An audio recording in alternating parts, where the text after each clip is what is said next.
Bonjour à tous, je suis Sam Damani, je suis directeur associé du studio de jeux vidéo et de Serious Game 3D Duo, basé en région Nord-Pas-de-Calais, particulièrement à Tourcoing, et je suis accompagné de Michael Defranck, qui est notre commanditaire, notre client, que je vais laisser se présenter.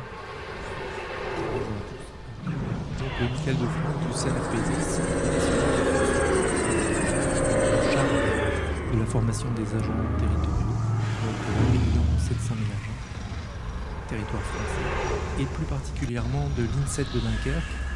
Le CNFPT compte 5 instituts nationaux qui ont en charge notamment la formation des cadres de la fonction publique territoriale et qui ont également en charge les pôles de compétences du CNFPT. Alors, il y a 2 ans de ça, Michael et en tout cas le CNFPT sur une problématique qui touchait le développement durable. Donc c'est une thématique qui fait encore sens. D'ailleurs, on a vu un beau projet il y a quelques présentations de cela. Pour un public qui est donc assez particulier, puisqu'on est sur des agents territoriaux, donc des fonctionnaires de la fonction publique, plutôt des non-joueurs. Et la contrainte était de faire comprendre que l'éco-responsabilité se passe avant tout par sa propre attitude, et même dans les petites choses du quotidien. On n'est pas dans un univers manichéen où tout est blanc ou noir, bien ou mal, qu'il y a des bonnes situations et des moins bonnes actions à mener. Et au travers donc de cette problématique, on a essayé de développer un serious game qui soit à la fois suffisamment ludique, à travers un jeu d'aventure qu'on va vous présenter très rapidement, et suffisamment pédagogique pour comprendre que chacune de ces actions ont des conséquences. Alors, je vais rentrer rapidement sur le jeu et après je laisserai la partie pédagogique en Michael qui justement, à travers le CNFPT, a un module de formation assez dense sur le développement durable. Donc, concrètement, ce qu'on a développé, c'est un jeu qui est destiné à faire comprendre, non pas les 3, mais les 4 piliers fondamentaux. Il y en a un qui est important à rappeler, c'est celui de la gouvernance, celui de la politique vis-à-vis du grand public et de l'action des politiques, et ce à différentes échelles, d'abord municipale jusqu'à la nation, en passant par les collectivités locales. Donc l'idée était de faciliter l'utilisation extrêmement simple, basée sur une mécanique de jeu qu'on appelle point and click, quelque chose d'extrêmement intuitif, et qui permet d'avancer, mais de manière crescendo. Au début, on est pratiquement pris par la main. C'est vraiment spécifique à une audience, à un public qu'on vise qui n'est pas joueur, un public de casual gamer.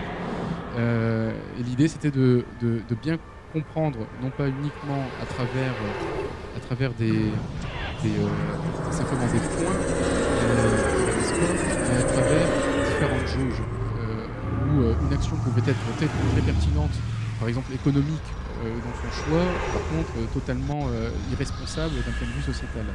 Et donc l'idée, c'était d'inciter le joueur à jouer la même situation, mais plusieurs fois. Donc les situations sont extrêmement courtes, vous avez plusieurs niveaux de jeu.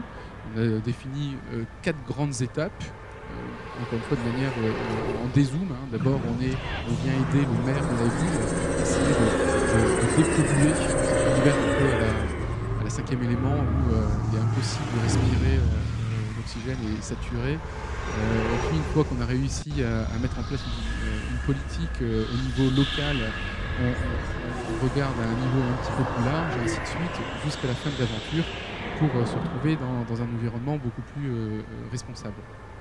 Donc l'idée était surtout de faire comprendre qu'à travers des indicateurs de mesure, une action était bonne si on regardait uniquement à travers un prisme, mais pas forcément si on le regardait à travers un prisme plus large. Le contenu donc a cette volonté de mettre en situation le personnage, le joueur, dans des contextes totalement différents, qui, encore une fois, évoluent tout au long de l'aventure. On est vraiment dans un jeu type aventure, assez simple, comme Lucas Art savait faire dans la fin des années 90. Terminé, ce qui me semblait très important, c'était de pouvoir toucher l'ensemble du CNFPT à travers les différentes régions. Il y avait cette volonté de créer une motivation du joueur quand il joue seul, mais aussi une compétition saine entre les différentes régions. C'est pour ça que le jeu en fait est d'un côté mono-joueur, mais aussi multijoueur asynchrone, ce qui permet donc de créer une saine compétition entre les différentes régions, qui est récompensée par un certain nombre de goodies virtuels, des diplômes, un certain nombre de valorisation, et il y a même l'ambition de créer une animation au niveau national où la meilleure région, en tout cas la région considérée la plus éco-responsable, serait primée. Voilà pour ce qui est de la partie du gameplay et de l'univers, et je vais laisser Michael parler de l'ensemble des axes pédagogiques. Déjà, l'objectif principal, c'est un jeu de sensibilisation. Donc, le terme est important au niveau de l'objectif de la pédagogie. Donc, sensibilisation au développement durable, avec un tout premier objectif qui est déjà de connaître le vocabulaire qu'on utilise dans le développement durable, notamment au niveau des collectivités territoriales. Le niveau ce fameux quatrième pilier qu'est la gouvernance. La gouvernance soit du côté des élus, comment on prend une décision, qu'elle soit municipale, départementale, régionale, soit aussi au niveau des citoyens. On avance d'un cran dans le développement durable, on passe le cap des usagers, des transports en commun, pour avoir de véritables acteurs des services publics que sont les citoyens. Donc voilà ce deuxième objectif, connaître les piliers du développement durable, et comme le disait Sam, d'avoir connaissance, de comprendre qu'en agissant sur un de ces piliers, dans les différentes actions du jeu, mais dans la vie quotidienne, on peut agir malencontreusement au détriment d'un autre pilier, social, économie, etc. Le dernier objectif qu'on souhaitait atteindre, c'était de transposer toutes ces connaissances à travers des actions simples, que ce soit dans la vie quotidienne, mais aussi dans la participation citoyenne. Le tout de façon un petit peu pyramidale pour atteindre ce diplôme d'ambassadeur du développement durable. Donc voici un exemple du livret pédagogique qui accompagne la ressource. Alors ce livret, on a voulu le jeu le plus simple possible, tout simplement parce que le CNFPT, c'est 34 régions, 34 structures différentes, 34 façons de travailler différentes en fonction des contextes régionaux, et donc c'était impossible de prévoir d'emblée le jeu qui répondrait à toutes les problématiques de toutes les régions. Donc pour faire le plus universel possible, j'aime bien la métaphore du marteau, essayons de faire le plus simple possible, comme un marteau. Il n'y a jamais de mode d'emploi avec un marteau. On a eu cette image-là. On veut un truc simple, sans mode d'emploi. Il n'empêche que derrière, pour le déployer dans les structures, parce que le jeu utilise une ressource dans la formation des agents territoriaux, il faut accompagner nos intervenants et les structures avec un minimum de documentation pour savoir ce qui va se passer dans le jeu.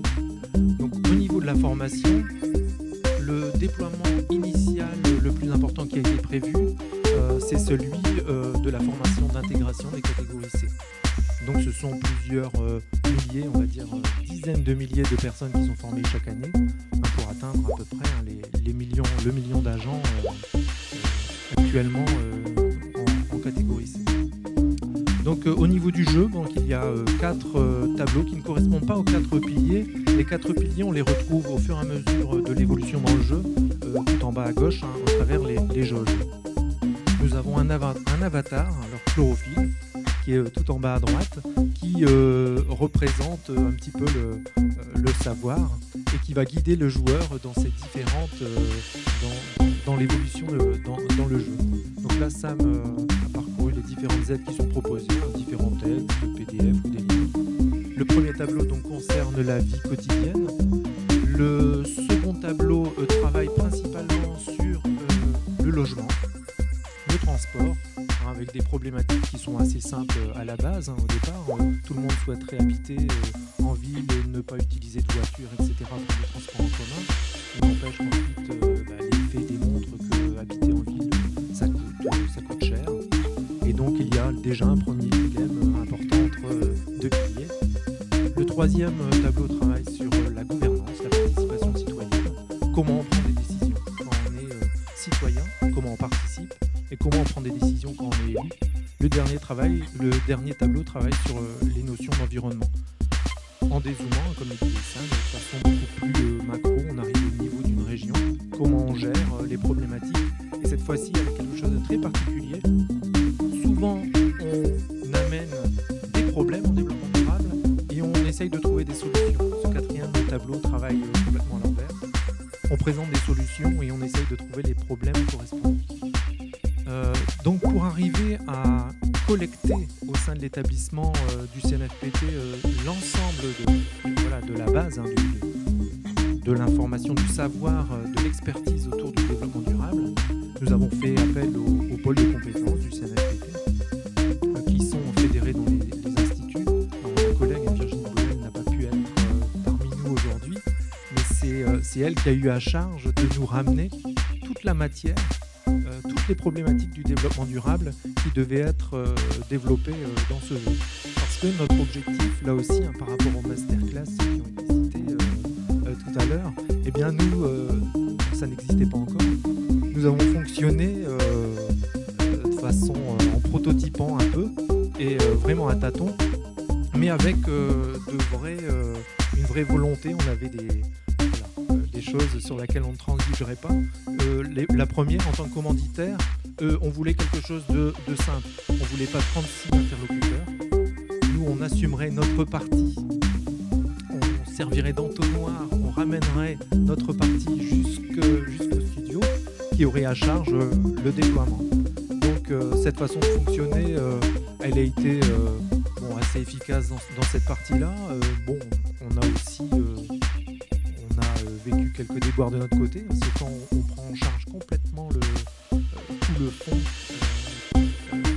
on n'avait pas forcément conscience au départ de la masse de travail que ça demanderait, et surtout de cette obligation à un moment donné quand même de faire une interface avec le studio.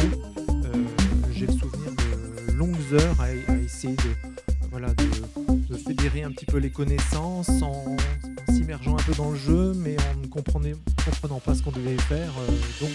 On a vraiment appris beaucoup à travers cette expérience. Pour conclure, c'est vrai qu'on a appris en marchant. C'est vrai qu'on avait l'habitude de travailler avec plutôt des clients privés dans l'économie réelle, avec un timing, un process assez cadré, assez rythmé. Quand on travaille avec l'institution publique, même sans vouloir jouer sur des stéréotypes, on apprend un autre rythme, on se rend compte qu'il y a un certain nombre de contraintes. J'ai personnellement eu la chance de rencontrer une équipe dynamique qui s'est énormément impliquée aussi bien dans le contenu pédagogique, mais aussi dans la volonté de faire sauter un certain nombre de freins, des freins qui sont par moments qui ont été totalement injustifiés, et ce au niveau même de la plus haute instance hiérarchique du CNFPT, qui à un moment ou à un autre ont voulu être rassurés sur ces expérimentations, cette innovation. L'important de ce projet qui a pris pratiquement 1 an et demi, pas de production, mais en tout cas entre le début, la première feuille, jusqu'à sa réalisation, au déploiement qui est prévu très prochainement, il a été aussi dans l'évangélisation et dans le devoir de justifier à nouveau un projet qui pourtant avait été validé par une gouvernance précédente. Donc ça a été assez dense humainement, et c'est vrai que si le commanditaire, c'était vraiment le deuxième point de cette présentation, son deuxième objectif, si le commanditaire est impliqué, si il est motivé à mettre les mains dans le cambouis et à accepter qu'on n'a pas le même vocabulaire que lui, on arrivera à réaliser quelque chose qui reste pertinent. Et on reste donc à votre disposition, non pas pour présenter le projet en tant que tel, mais pour vous partager l'expérience très humaine de se comprendre l'un l'autre, de trouver le point de jonction à travers des expériences différentes dans un